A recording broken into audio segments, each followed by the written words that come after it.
রাজনৈতিক দল পরিচালনা করা আর তাবলিগ জামাত পরিচালনা করা কিংবা সামাজিক সংগঠন পরিচালনা করা কিন্তু এক কথা নয়। যে বুঝা ভালো, কিন্তু বাবা মার চেয়ে বেশি বোঝাটা বোধহয় খুব বেশি ভালো না। কাউকে অসম্মান করে নিজে সম্মানিত হওয়া যায় না। এখন আমাদের এই ছোট ভাইরা বৈষম্যবিরোধী আন্দোলন যারা করেছে, ধরেন দুইজন উপদেষ্টা দুইজনই তো ছাত্র অধিকার পরিষদের নেতা ছিলেন। নাহিদ আমার সাথে সংস্কৃতি সম্পাদক পদে ডাকসুতে নির্বাচন করেছে, ছাত্র অধিকার পরিষদ করেছে। আসিফ ঢাকা বিশ্ববিদ্যালয়ের সভাপতি ছিল। আরও যারা আব্দুল কাদের কিংবা আরও যারা আছে সবাই কিন্তু ছাত্র অধিকার পরিষদের বিভিন্ন পর্যায়ের নেতা ছিলেন। তাদের পূর্বপুরুষরা এটা নিয়ে চিন্তা করে নেই, তারা এটা ভাবতে পারে না। তাদের পূর্বপুরুষরা চিন্তা করেছে বলেই তারা আন্দোলন করেছে।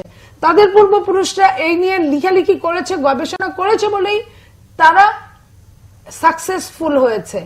এই জিনিসগুলো আমাদের বুঝতে হবে। আমরা কেউ আলাদা না, আমরা একসাথে।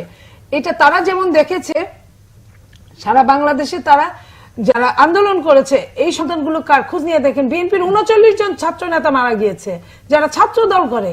এই আন্দোলনের মধ্যে ছাত্র দিয়ে যদি আপনি বলেন, এখনো আপনি প্রত্যেকটা জেলায় জেলায় থানায় থানায় সমন্বয়কদের খোঁজ নিতে যান, দেখবেন সে ছাত্র দলের অমুক কলেজের সদস্য সচিব, অমুক কলেজের আহ্বায়ক, অমুক কলেজের প্রেসিডেন্ট, এরকম দিয়েই করেছে। তো কথা বলেন ভালো কথা, কাউকে অসম্মান করে নিজে সম্মানিত হওয়া যায় না।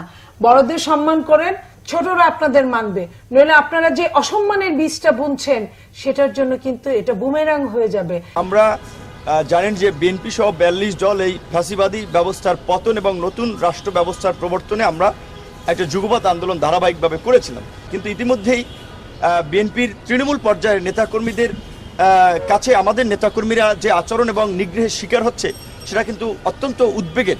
যে আমার নিজের উপজেলা পটুয়াখালীতে আমি প্রোগ্রাম করতে গেছি, সেখানে বিএনপির জেলা নেতা থেকে শুরু করে উপজেলা নেতাদের বাধার সম্মুখীন হয়েছি, হুমকির সম্মুখীন হয়েছি।